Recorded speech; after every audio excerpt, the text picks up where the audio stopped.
গুনাহ হবে, ভুল হবে, অ্যাক্সিডেন্ট হবে। গুনাহ মানে অ্যাক্সিডেন্ট। অ্যাক্সিডেন্ট করে ইচ্ছা করে কেউ করে না, অ্যাক্সিডেন্ট কেউ প্রতিদিন করে না, ঠিক কি না বলেন?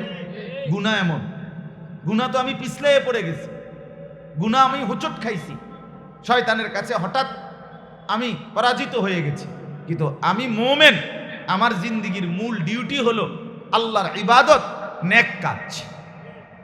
মাঝে মধ্যে হোঁচট খাইতেই পারে, কিন্তু গুনাহকে লাগাতার বানায়া নেওয়া, 30 বছর ধরে প্রতিদিন ওজনে কম দেয়, 10 বছর ধরে প্রতিদিন ঘরে বউ বাচ্চা রঙিন টেলিভিশন নাচ গান দেখতেছে এক তালে, 1 বছর কোনোদিন ফজরের নামাজ একটা মুসলমান ছেলে মেয়ে পুরুষ একদিন একটি বছরে কোনোদিন ফজরের নামাজ কোনোদিন পড়লো না, জানেও না ফজরের আজান হয় কখন, ফজরের ওয়াক্ত হয় কখন।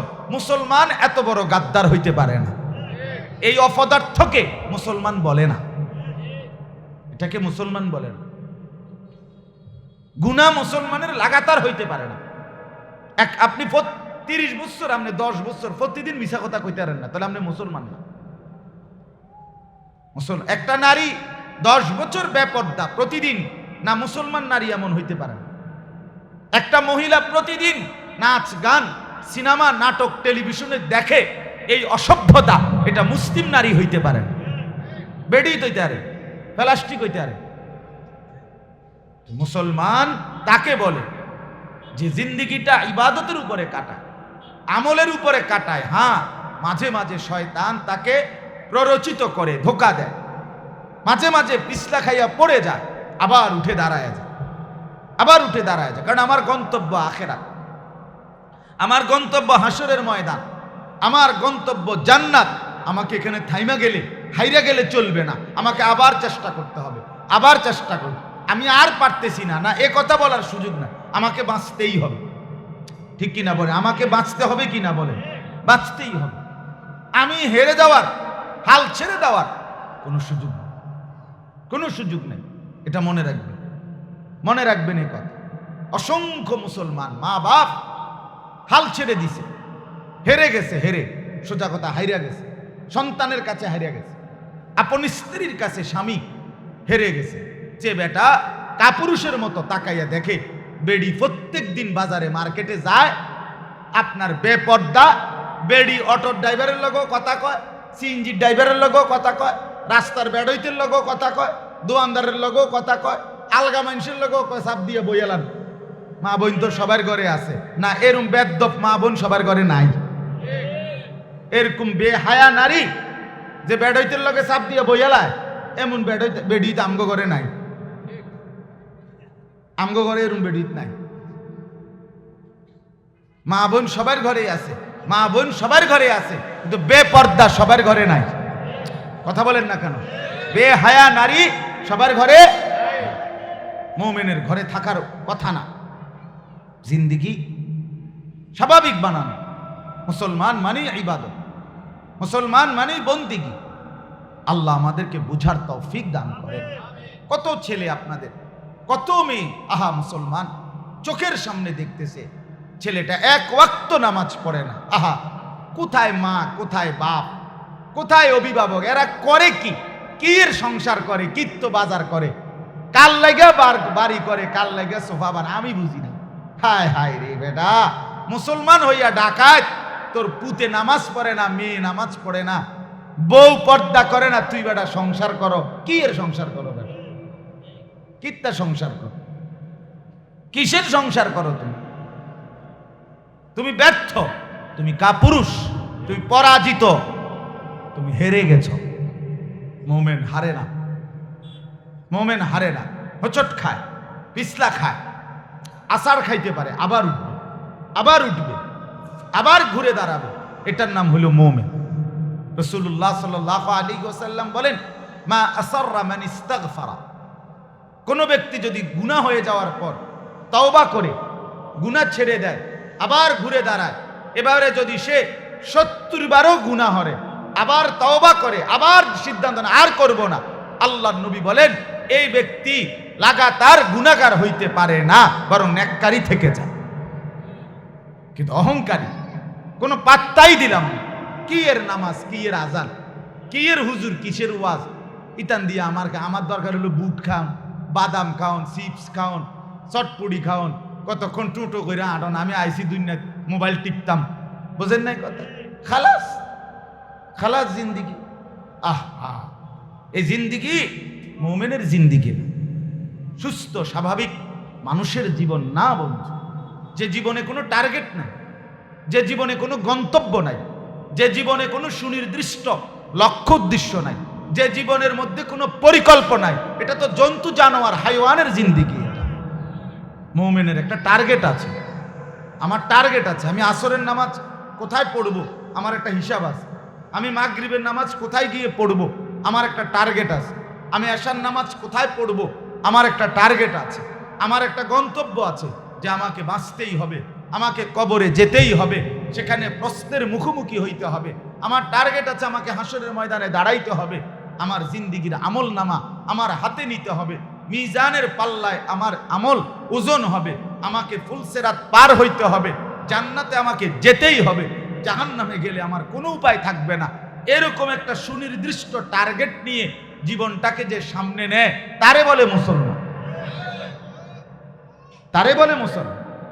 পাঙ্গাস আর তেলাপিয়া, দন্যা তার কাঁচামরিচ, হ্যাঁ, দুন্দুল আর করলা, এ খায় আর গুমজায় আর হতে আর পেশাব পায়খানা করে, হ্যাঁ, আর যৌন চাহিদা পূরণ করে। এ তো হাইওয়ানের জিন্দিগি বেটা, তো মানুষের জিন্দিগি না, তো মুসলমানের জিন্দিগি না, মুমিনের জিন্দিগি না এটা। তো ওয়ালা যিকরুল্লাহি আ'লা ওয়া আওলা ওয়া আ'আজ্জু ওয়া আজাল্লু আতাম্মু ওয়া আহাম্মু আকবার। এরপরে নাইমা যায়, মানে মিম্বর থেকে নামে, এরপরে একামত হয়।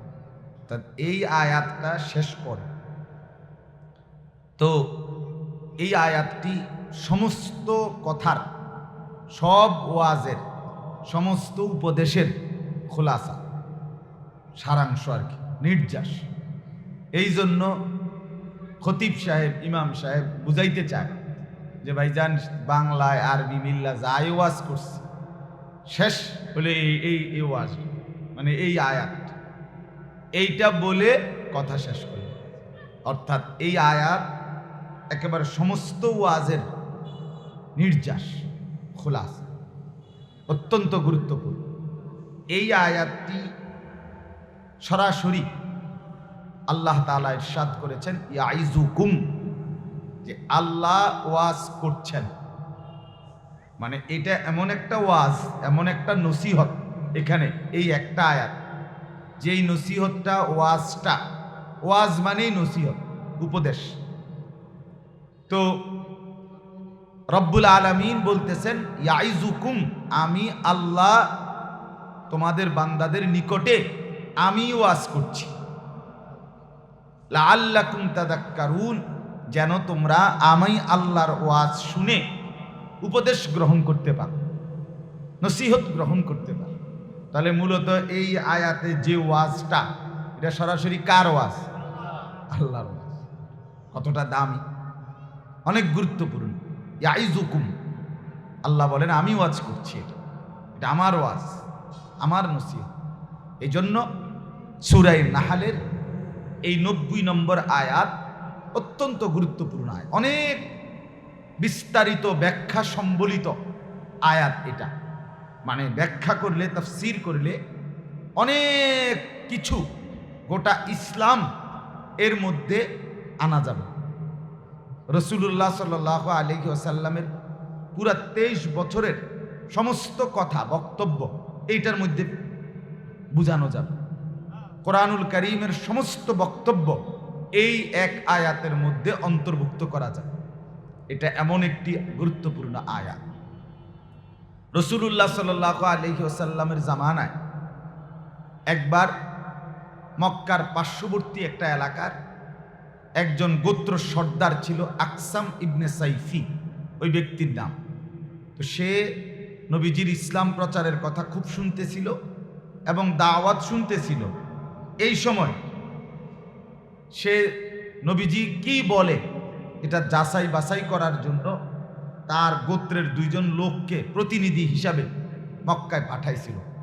পাঠাইয়া বলছিল তোমরা মুহাম্মদকে গিয়ে ওই লোককে 2টা প্রশ্ন করবা, আর সেই উত্তরে যা বলে আমাকে আইসা শোনাবা। তো ওই 2 লোক এসে নবী সাল্লাল্লাহু আলাইহি ওয়াসাল্লামের কাছে জিজ্ঞেস করলেন, এই আকসাম ইবনে সাইফির পক্ষ থেকে, ওই সর্দারের নাম। তারা প্রশ্ন করছে নবীজিকে 2টা, এক হলো মান আনতা, 2 হলো অমা আনতা, আপনি কে আর আপনি কি। এই কথাই, আপনি কে এবং আপনি কি। যেমন আমি বললাম, আপনি আমার জিজ্ঞালেন আপনি কে, আমি আনিসুর রহমান আশরাফ। আপনি কি, আমি একজন হুজুর। আমি একজন কি হুজুর, বা আমি আপনাদের ইমাম সাহেব, বা আমি আজকে আপনাদের মাহফিলের বক্তা। এই তাহলে আমি কি এটাও বুঝলেন, আমি কে এটাও বুঝলেন। তো রাসূলুল্লাহ সাল্লাল্লাহু আলাইহি ওয়াসাল্লাম ওনাকে প্রশ্ন করছে, মান আনতা, আপনি কে। নবীজি বললেন, মুহাম্মদ ইবনু আব্দুল্লাহ, আব্দুল্লাহর ছেলে মুহাম্মদ। খালাস। আপনি কি। মা আনতা, নবীজি বললেন, আব্দুল্লাহি ওয়া রাসূলু, আমি আল্লাহর বান্দা এবং আল্লাহর রাসূল। খালাস, শেষ কথা। এর দূরে আন্তর্জাতিক খ্যাতি সম্পন্ন মুফাসসিরে কোরআন, বিশিষ্ট ইসলামী চিন্তাবিদ, যে দাউদকান্দি ব্রিজ, এরপরে যমুনা ব্রিজ, বুঝলেন, চালের বস্তা, আটার বস্তা, এগুলা ধোকা, এগুলা তামাশা, এগুলা এক ধরনের তামাশা, ফালতু। বলো আর কি, মনের একটা সান্ত্বনার কিছু। কইছি হুজুরের একবার, হুজুর এক জায়গায় টাইটেল গেছে গা ক্যান্টনমেন্ট ফার হইয়া, হুজুর হইয়া গেছে তখনও কোর ফাই। কথা বুঝছেন না, টাইটেল কইতে কইতে বেড়া গেছে গা ক্যান্টনমেন্ট। এখন গিয়া ক্যান্টনমেন্ট থেকে আবার কোনো লোক যদি হুজুরের নাম শুনতে যায় তো বেটা লগে লগে দৌড়াইতে হইব, কারণ মেইন নাম তো আইসে না। আর যদি সিএনজি হয় তো এটা জোরে চলে না, তো টাইটেল কইতে কইতে তো এটা কই গেছে গা, ক্যান্টনমেন্ট গেছে গা। এখন এই এলাকার মানুষে তার হুজুরের নামটা শুনলো না, তো এত কিছু বলে নাই নবীজি।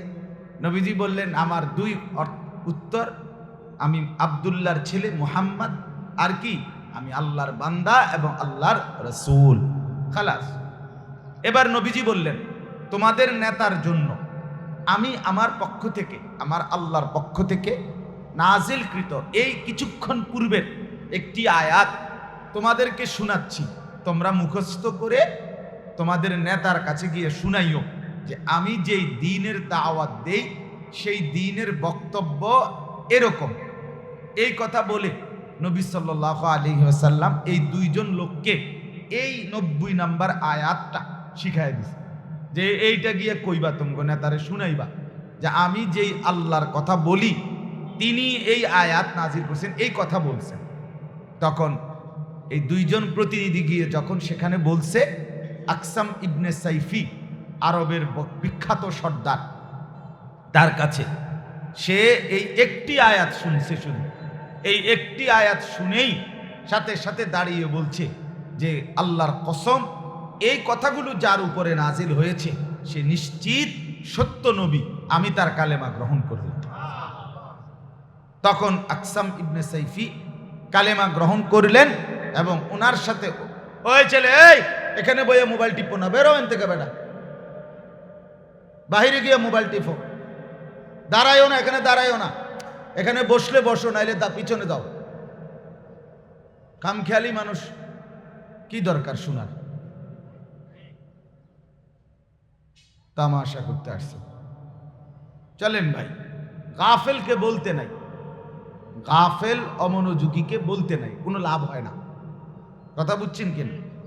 সে তার দিমাগ, তার অহংকার, তার মাতবুরি, তার খামখেয়ালি, তার তামাশা, তার মনের চাহিদা, এটাকেই মনে করে জিন্দিগি। এই জিন্দিগি এক ধরনের জন্তু জানোয়ারের জিন্দিগি। কথা বুঝছে? কোরআনের আয়াত, কোরআনের আয়াত, আল্লাহ তাআলা বলছেন নবীজি, খামখেয়ালি মানুষ যে মনোযোগ দেয় আল্লাহ তাকে বরকত দেয়, আল্লাহ তাকে বরকত দেয়। এটা নিয়ম, সর্বযুগেই নিয়ম। পরিবর্তনের জন্য আন্তরিকতা থাকতে হয়, আগ্রহ থাকতে হয়। এই যে একটা মাত্র আয়াত শুনছেন, এত বড় গোত্রের সর্দার কালেমা পড়ে মুসলমান হয়েছে। মানে মনোযোগ দিয়ে শুনছে এক লাইন, কলিজা লাগছে, জিন্দেগি বদলে গেছে। কোরআনের অসংখ্য আয়াত আছে, একটি আয়াত শুনেই অগণিত মানুষ কালেমাওয়ালা মুসলমান হয়েছে। অথচ দুর্ভাগ্য মুসলমান বছরের পর বছর আল্লাহর কোরআন শুনে কিন্তু জিন্দেগি বদলায়, যে যেমন আছে এমনই থেকে যায়। এটা উচিত না। একজন মুসলমান লাগাতার গুনাহ করতে পারে না। গুনাহ হবে, গুনাহ হবে, ভুল হবে, অ্যাক্সিডেন্ট হবে। গুনাহ মানে অ্যাক্সিডেন্ট। অ্যাক্সিডেন্ট করে ইচ্ছা করে কেউ করে না, অ্যাক্সিডেন্ট কেউ প্রতিদিন করে না, ঠিক কি না বলেন? গুনাহ এমন, গুনাহ তো আমি পিছলে পড়ে গেছি, গুনাহ আমি হোঁচট খাইছি, শয়তানের কাছে হঠাৎ আমি পরাজিত হয়ে গেছি, কিন্তু আমি মুমিন। আমার জিন্দেগির মূল ডিউটি হলো আল্লাহর ইবাদত, নেক কাজ। মাঝে মধ্যে হোঁচট খাইতেই পারে, কিন্তু গুনাহকে লাগাতার বানায়া নেওয়া। 30 বছর ধরে প্রতিদিন ওজনে কম দেয়, 10 বছর ধরে প্রতিদিন ঘরে বউ বাচ্চা রঙিন টেলিভিশন নাচ গান দেখতেছে এক তালে, 1 বছর কোনোদিন ফজরের নামাজ একটা মুসলমান ছেলে মেয়ে পুরুষ একদিন একটি বছরে কোনোদিন ফজরের নামাজ কোনোদিন পড়লো না, জানেও না ফজরের আজান হয় কখন, ফজরের ওয়াক্ত হয় কখন। মুসলমান এত বড় গাদ্দার হইতে পারে না। এই অপদার্থকে মুসলমান বলে না, এটাকে মুসলমান বলে না। গুনাহ মুসলমানের লাগাতার হইতে পারে না। আপনি 30 বছর, আপনি 10 বছর প্রতিদিন মিছা কথা কইতে পারেন না, তাহলে আপনি মুসলমান না। একটা নারী 10 বছর বেপর্দা প্রতিদিন, না মুসলমান নারী এমন হইতে পারে না। একটা মহিলা প্রতিদিন নাচ গান সিনেমা নাটক টেলিভিশনে দেখে, এই অসভ্যতা, এটা মুসলিম নারী হইতে পারে না। বেডি হইতে পারে, প্লাস্টিক হইতে পারে। মুসলমান তাকে বলে যে জিন্দেগিটা ইবাদতের উপরে কাটায়, আমলের উপরে কাটায়। হ্যাঁ, মাঝে মাঝে শয়তান তাকে প্ররোচিত করে, ধোঁকা দেয়, মাঝে মাঝে পিছলা খাইয়া পড়ে যায়, আবার উঠে দাঁড়ায় যায়, আবার উঠে দাঁড়ায় যায়। কারণ আমার গন্তব্য আখিরাত, আমার গন্তব্য হাসরের ময়দান, আমার গন্তব্য জান্নাত। আমাকে এখানে থাইমা গেলে, হাইরা গেলে চলবে না, আমাকে আবার চেষ্টা করতে হবে, আবার চেষ্টা করব। আমি আর পারতেছি না, না এ কথা বলার সুযোগ না, আমাকে বাঁচতেই হবে, ঠিক কিনা বলে? আমাকে বাঁচতে হবে কিনা বলে? বাঁচতেই হবে। আমি হেরে যাওয়ার, হাল ছেড়ে দেওয়ার কোনো সুযোগ নেই, কোনো সুযোগ নেই। এটা মনে রাখবেন, মনে রাখবেন এই কথা। অসংখ্য মুসলমান মা বাপ হাল ছেড়ে দিছে, হেরে গেছে, হেরে, সোজা কথা হাইরা গেছে, সন্তানের কাছে হাইরা গেছে, আপন স্ত্রীর কাছে স্বামী হেরে গেছে। যে বেটা কাপুরুষের মতো তাকাইয়া দেখে, বেডি প্রত্যেক দিন বাজারে মার্কেটে যায়, আপনার বেপর্দা বেডি অটোর ড্রাইভারের লগেও কথা কয়, সিএনজির ড্রাইভারের লগেও কথা কয়, রাস্তার বেডইতের লগেও কথা কয়, দোয়ানদারের লগেও কথা কয়, আলগা মানুষের লগেও কয় সাপ দিয়ে বইয়ালাম। মা বোন তো সবার ঘরে আছে না? এরকম বেদ্যপ মা বোন সবার ঘরে নাই। এরকম বেহায়া নারী যে বেডইতের লগে সাপ দিয়ে বইয়ালায়, এমন বেডিত আমগো ঘরে নাই, আমগো ঘরে এরকম বেডিত নাই। মা বোন সবার ঘরে আছে, মা বোন সবার ঘরে আছে, কিন্তু বেপর্দা সবার ঘরে নাই। কথা বলেন না কেন? বেহায়া নারী সবার ঘরে, মুমিনের ঘরে থাকার কথা না। জিন্দেগি স্বাভাবিক বানানো। মুসলমান মানে ইবাদত, মুসলমান মানে বন্দেগী। আল্লাহ আমাদেরকে বুঝার তৌফিক দান করেন। কত ছেলে আপনাদের, কত মেয়ে, আহা মুসলমান, চোখের সামনে দেখতেছে ছেলেটা এক ওয়াক্ত নামাজ পড়ে না। আহা, কোথায় মা, কোথায় বাপ, কোথায় অভিভাবক? এরা করে কি? কি এর সংসার করে, কিত্ত বাজার করে, কাল লাগা বাড়ি করে, কাল লাগা সোফা বানায়, আমি বুঝি না। হায় হায় রে বেটা, মুসলমান হইয়া ডাকাত, তোর পুতে নামাজ পড়ে না, মেয়ে নামাজ পড়ে না, বউ পর্দা করে না, তুই বেটা সংসার করো। কি এর সংসার করো বেটা? কিত্তা সংসার করো? কিসের সংসার করো তুমি? তুমি ব্যর্থ, তুমি কাপুরুষ, তুমি পরাজিত, তুমি হেরে গেছো। মোমেন হারে না, মোমেন হারে না, হোঁচট খায়, পিছলা খায়, আচার খাইতে পারে, আবার উঠবে, আবার উঠবে, আবার ঘুরে দাঁড়াবে, এটার নাম হলো মুমিন। রাসূলুল্লাহ সাল্লাল্লাহু আলাইহি ওয়াসাল্লাম বলেন, মা আসররা মান ইস্তাগফারা, কোন ব্যক্তি যদি গুনাহ হয়ে যাওয়ার পর তওবা করে গুনাহ ছেড়ে দেয়, আবার ঘুরে দাঁড়ায়, এবারে যদি সে 70 বারও গুনাহ করে, আবার তওবা করে, আবার সিদ্ধান্ত নেয় আর করব না, আল্লাহর নবী বলেন এই ব্যক্তি লাগাতার গুনাহগার হইতে পারে না, বরং নেককারী থেকে যায়। কিন্তু অহংকারী, কোনো পাত্তাই দিলাম না, কি এর নামাজ, কি এর আজান, কি এর হুজুর, কিসের ওয়াজ, ইতান দিয়ে আমার দরকার হলো বুট খাওন, বাদাম খাওন, চিপস খাওন, চটপুড়ি খাওন, কতক্ষণ টুটো করে আটন, আমি আইসি দুনিয়া মোবাইল টিপতাম, বোঝেন নাই কথা, খালাস খালাস জিন্দিগি।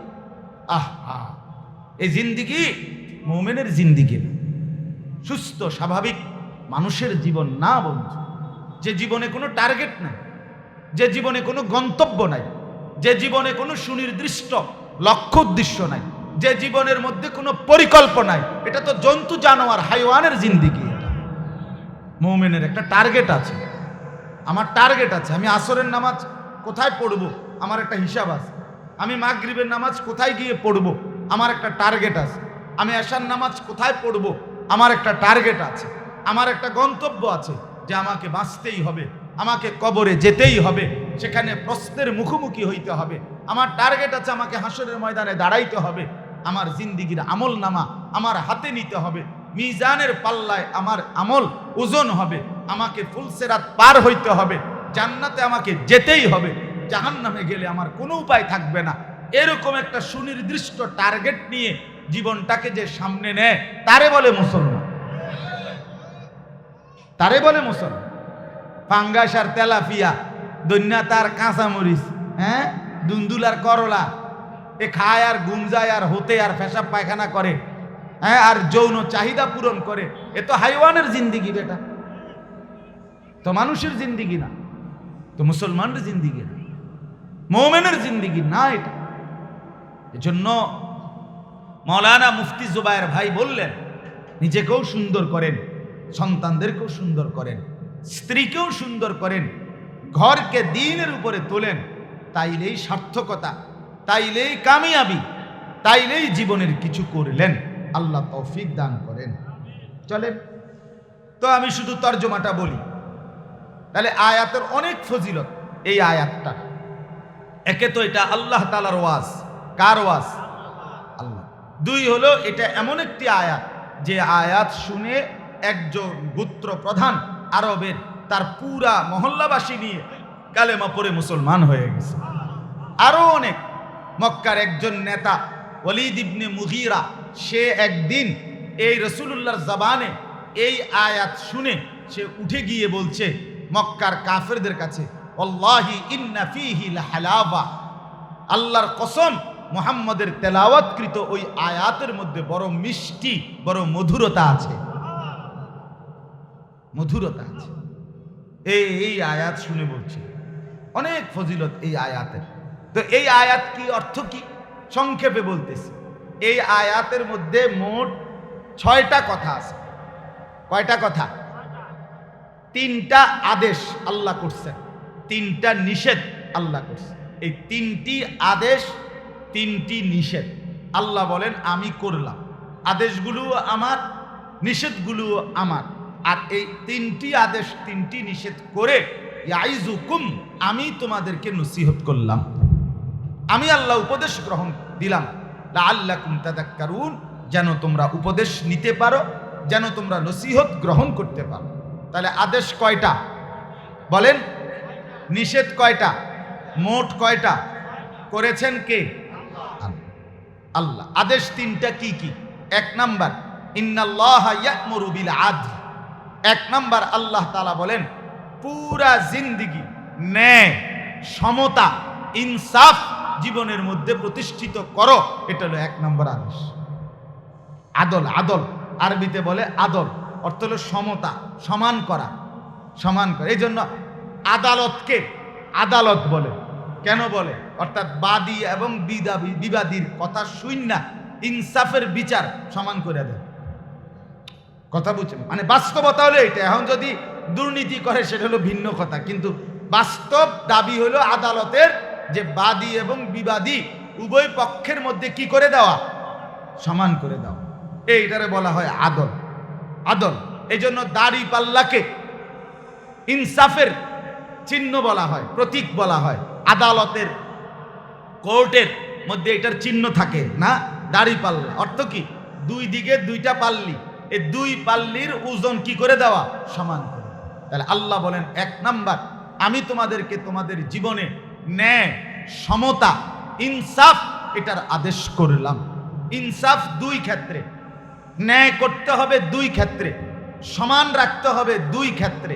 এক নাম্বার, আল্লাহর যত হক আছে, ইবাদত, বন্দিগি, আদেশ নিষেধ, সেগুলো আল্লাহকে বুঝায় দেওয়া, এটা একটা ন্যায়, একটা সমতা। আমার সাথে আল্লাহ, আল্লাহর সাথে আমি, তিনি আমার কাছে যা চান আমি তা বুঝাইয়া দিলাম, তাহলে আল্লাহর হককে আমি সমান করে দিলাম।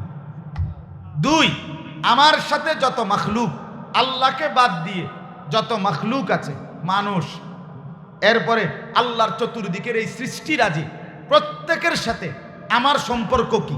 অর্থাৎ মা আমার কাছে কি হক পায়, বাবা আমার কাছে কি হক, সন্তান তার হক কি, উস্তাদ তার হক কি, গ্রামবাসী তার হক কি, চাচা জেঠা আত্মীয় স্বজন তাদের হক কি, প্রতিবেশী তাদের হক কি, চতুষ্পদ জন্তু জানোয়ার এগুলোর হক কি, গৃহপালিত প্রাণী এটার হক কি, গাছপালা তরুলতা এটার হক কি। আমার সাথে প্রত্যেকের একটা সম্পর্ক আছে। 18,000 মাখলুকাতের একটা কি আছে, সম্পর্ক আছে আমার। এই আমার থেকে যে যা প্রাপ্য, এই সৃষ্টি প্রত্যেককে তার প্রাপ্য বুঝাইয়া দেওয়া, এটা ইনসাফ, এটা সমতা। আল্লাহ বলেন, এটা আমি আদেশ করলাম, এটা তোমাকে করতেই হবে। আল্লাহর সাথে, রসুলুল্লাহর সাথে আমার যা সম্পর্ক তাও ঠিক রাখতে হবে। গোটা পৃথিবীর সাথে আমার যেই সম্পর্ক তাও ঠিক রাখতে হবে। আল্লাহ বলেন, এটা আমার আদেশ। তাহলে দেখেন তো, এই এক কথার মধ্যে তো পুরো ইসলাম, ঠিক না? আল্লাহর হক আল্লাহকে দাও, বান্দার হক বান্দাকে দাও, বান্দাকে দাও। দুই নাম্বার, ওয়াল ইহসান। দুই নাম্বার, আল্লাহ বলেন, আমি আদেশ করলাম জীবনের সব ক্ষেত্রে অন্যের প্রতি অনুগ্রহ করো। কি করো? দয়া, ইহসান, অনুগ্রহ করো। তোমার দ্বারা যেন কেউ জুলুমের শিকার না হয়, বরং তোমার দ্বারা যেন প্রত্যেকেই অনুগ্রহ প্রাপ্ত।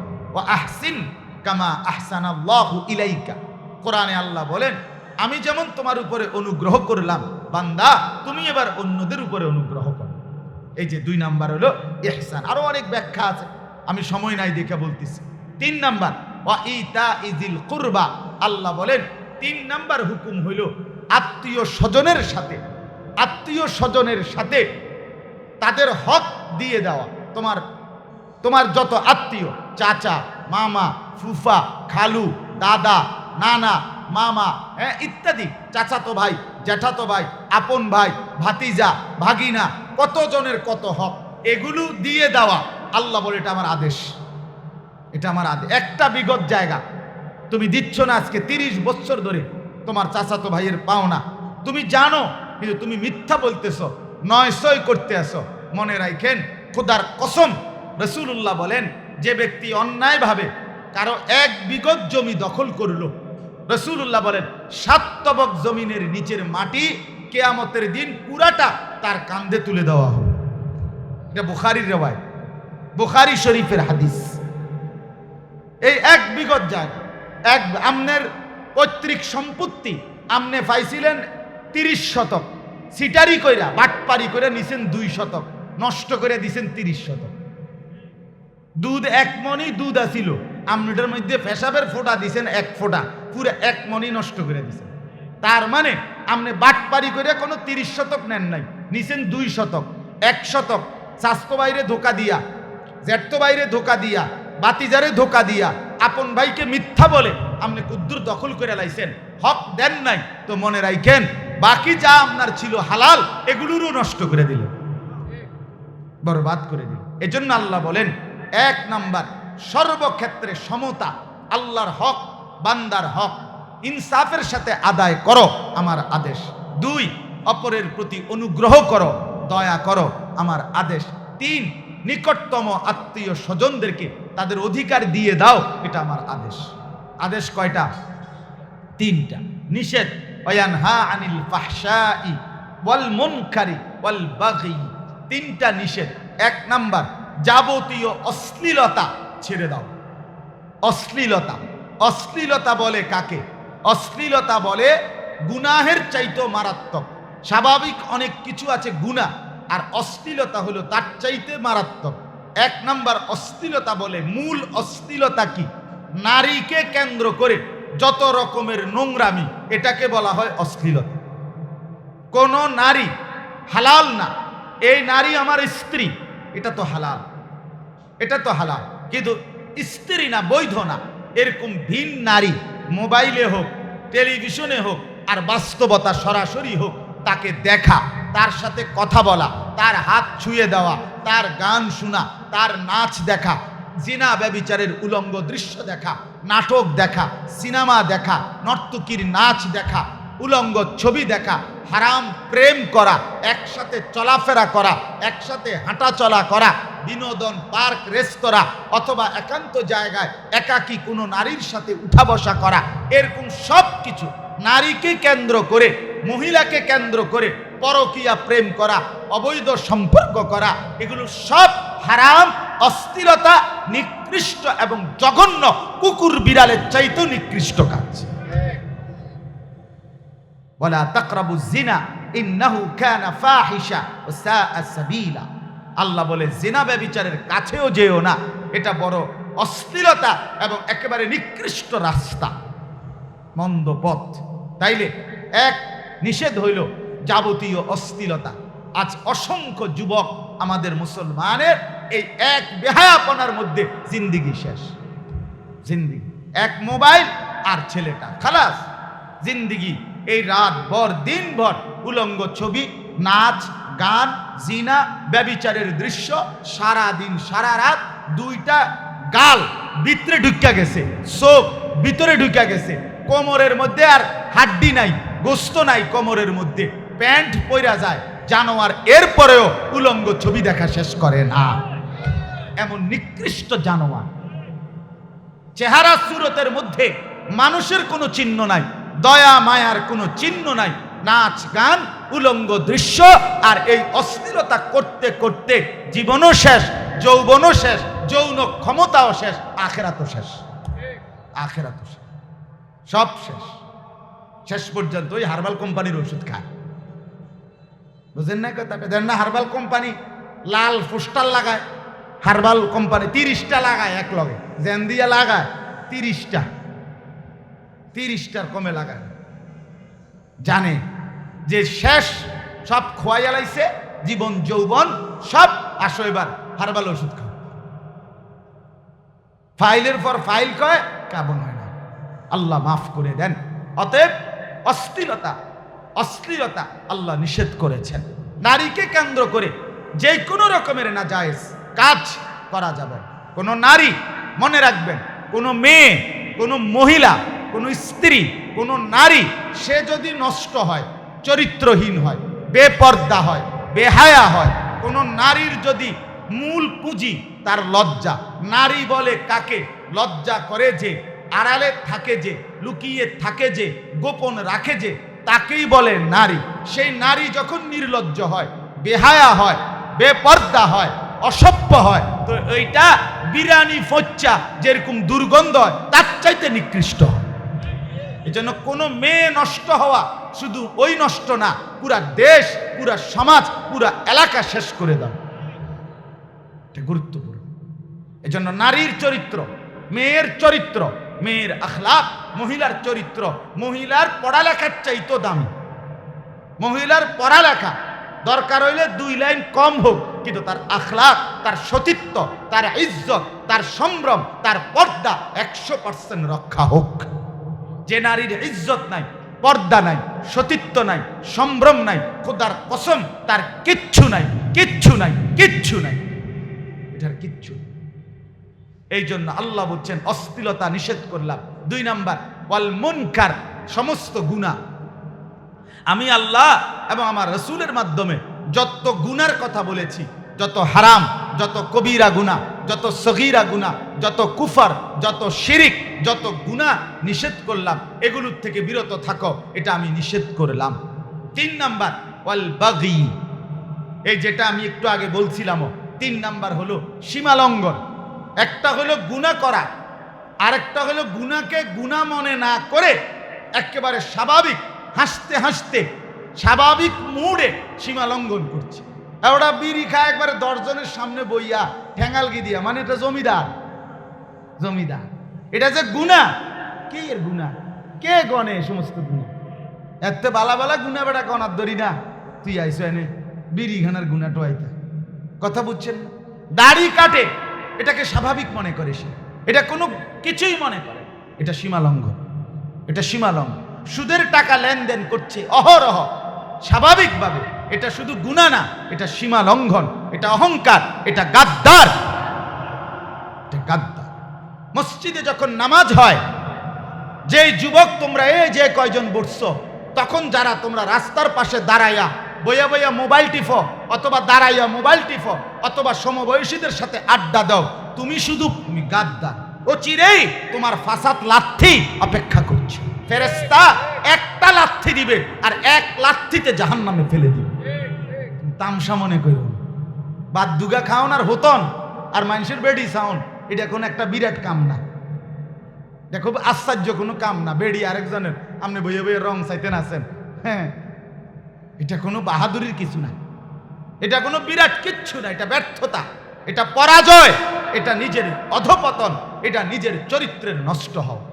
শেষ 3টা কথা। তাইলে 3টা আদেশ, 3টা নিষেধ। আদেশ কি? সব আল্লাহর হক, বান্দার হক ইনসাফের সাথে আদায় করা। আর কি? অপরের প্রতি অনুগ্রহ করা। আর কি? আত্মীয় স্বজনকে তাদের অধিকার দিয়ে দেওয়া। নিষেধ কি? অশ্লীলতা, যাবতীয় গুনাহ এবং গুনাহের মধ্যে সীমা লঙ্ঘন। ইয়াইজুকুম লাআল্লাকুম তাযাক্কারুন।